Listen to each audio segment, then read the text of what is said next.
Hello everyone.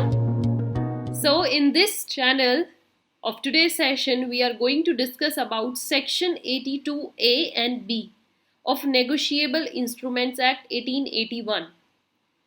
This section tells us about discharge from liability.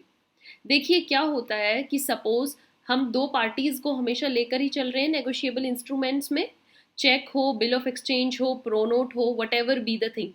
तो suppose अगर A ने payment कुछ भी अपना क्रेडिट पर सेल किया है बी को, तो तीन तरीके होते हैं। बी या तो प्रोनोट बना कर देगा, प्रॉमिस देगा कि मैं आपको इस टाइम के बाद पैसे पे कर दूंगा, या फिर दूसरा तरीका हो कि ए को अपनी श्योरिटी के लिए चाहिए, ए ने बिल ड्रॉ किया और बी को बोला है कि इसको एक्सेप्ट करके दो, साइन करके दो, बी ने जैसे ही साइन करके दिया वो बिल ऑफ एक्सचेंज बन गया।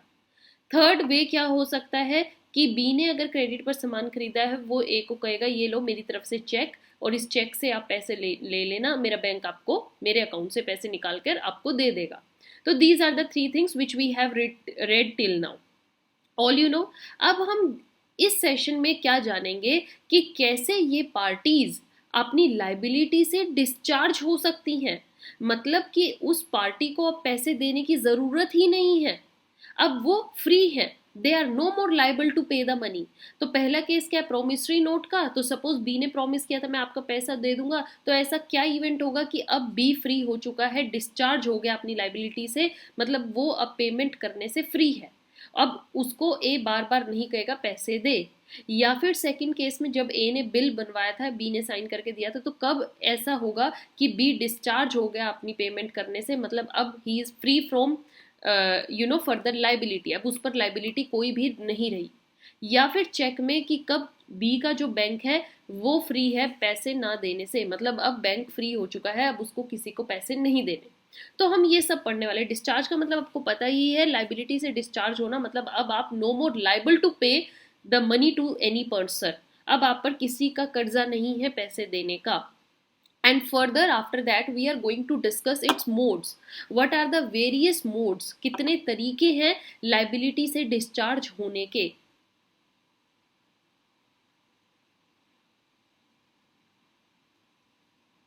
और ये लाइबिलिटी से डिस्चार्ज होने के जो मोड्स हैं डियर स्टूडेंट्स, इनको मैंने डिवाइड कर दिया है नेक्स्ट 2 to 3 सेशंस में। तो ये मोड से रिलेटेड आपका फर्स्ट सेशन रहेगा।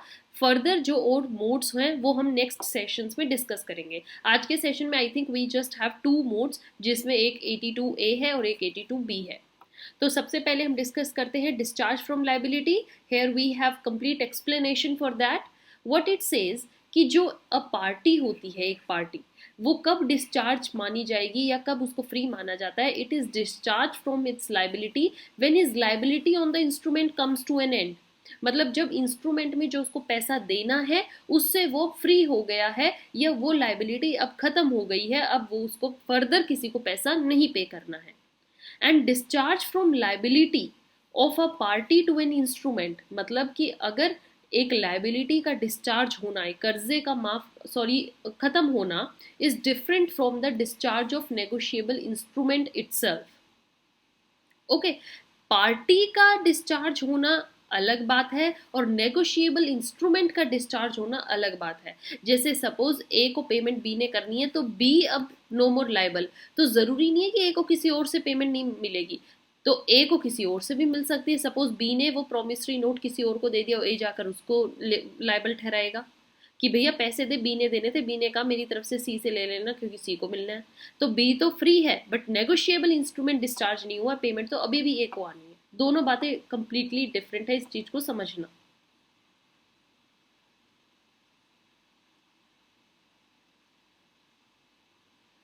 आगे क्या बोला गया है, where the rights against all the parties on an instrument comes to an end. जब कोई भी पार्टी पैसा नहीं देने के स्थिति में होगी, या फिर दोनों ही पार्टीज के राइट्स खत्म हो गए, बी का राइट बी की क्या ड्यूटी थी पे करने की, और ए की राइट था पैसा लेने का, दोनों का ही खत्म हो गया है, तब माना जाता है कि इंस्ट्रूमेंट भी डिस्चार्ज हो गया है। अगर किसी भी पार्टी का भी राइट बकाया है, सपोज बी का तो राइट नहीं था पे करने का, बट ए का राइट था पेमेंट रिसीव करने का, तो तब तक नेगोशिएबल इंस्ट्रूमेंट डिस्चार्ज नहीं हुआ।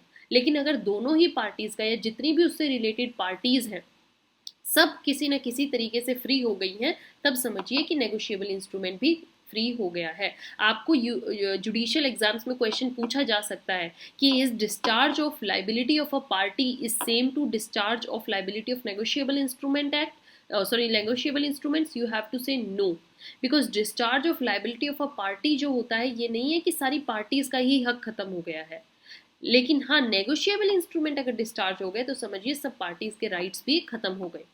So discharge of party ultimately liable is the instrument results in the discharge of instrument itself. Thus when the maker of a promissory note, कि suppose किसी ने promissory note का कोई maker है, जैसे अभी above example में कौन था, B था, और the acceptor of a bill of exchange का acceptor भी कौन था, बिल था, सॉरी B था, दोनों में ही।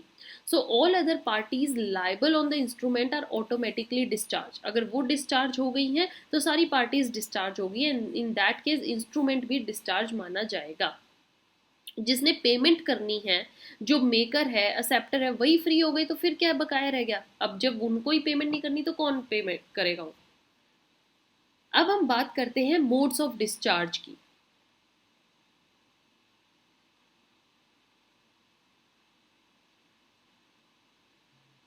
मोड्स ऑफ डिस्चार्ज हमें क्या बताता है। मोड्स ऑफ डिस्चार्ज मतलब कितने तरीकों से लाइबिलिटी से आप डिस्चार्ज हो सकते हो, लाइबिलिटी से माफ हो सकते हो। So the very first we have is by cancellation.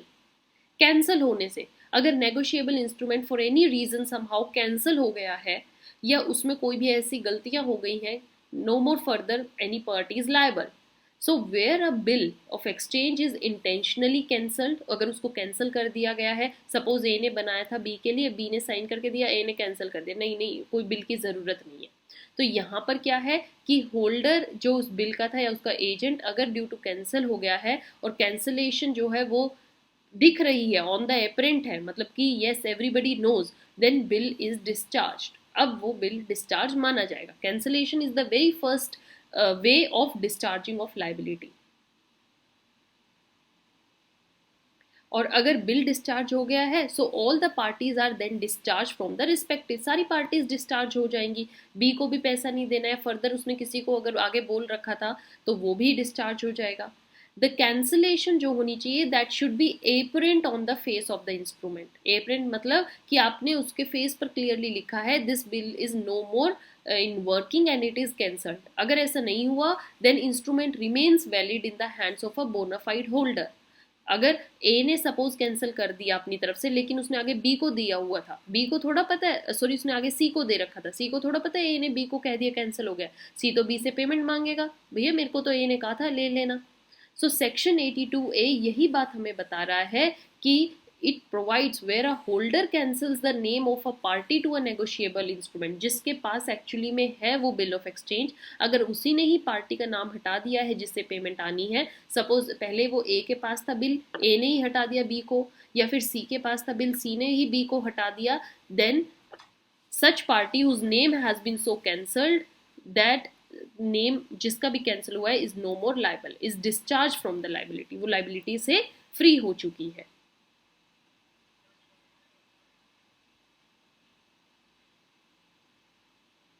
Then second method we have is 82B जो हमें बताता है, वेट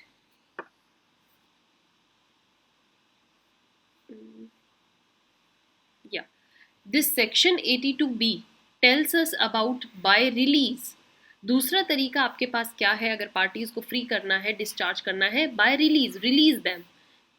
सो जो होल्डर है जिसके पास एक्चुअली में वो बिल है, बिल का होल्डर हो, प्रोमिसरी नोट का जो होल्डर हो, या जिसको चेक दिया गया है वो, इफ अदरवाइज मतलब कैंसिलेशन करे बिना, देन बाय कैंसिल होता है तो पार्टी खुद ही उस चीज से अलग हो जाती है, तो वहां पर क्या होता है, otherwise than by cancellation of name वो डिस्चार्ज कर सकती हैं। कैसे, जो होल्डर है वो एग्री कर सकता है to release any of them from the liability. Suppose A के पास है और उसने कह दिया बी को कि तुम्हें कोई जरूरत नहीं है पैसे देने की, I am releasing your name. Cancel होता है when you clearly cancel that person's name, but release का मतलब है you tell them verbally that you are no more liable to pay me. तो that is a separate agreement बनता है ए और B का, और उसमें वो एग्रीमेंट में क्लियरली बोलते हैं कि मैं बी को अपनी पेमेंट से रिलीज कर रहा हूँ या मैं इसको अलग कर रहा हूँ, मैं इसको माफ कर रहा हूँ कि तुम्हें पेमेंट करने की कोई ज़रूरत नहीं है। वो एक सेपरेट एग्रीमेंट बनता है जो यहाँ लिखा भी गया है कि through a separate agreement you can release any persons name from the liability.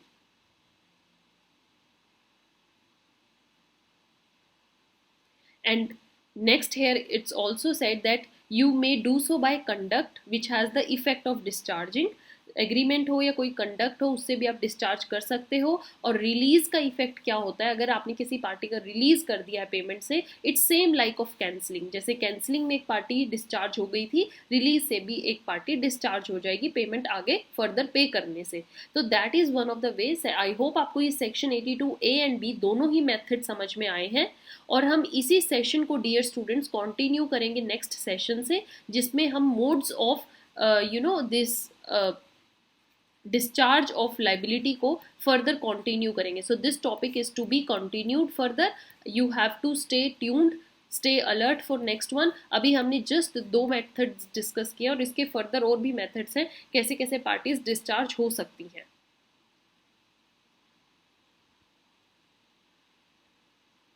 So for that you have to stay alert, stay continued. Till then, keep reading, keep sharing, and students who have not subscribed till now, subscribe this channel very fast. Thank you. And if you have any kind of doubt, you can mail us on our mail learnwithnishman@gmail.com. Thank you.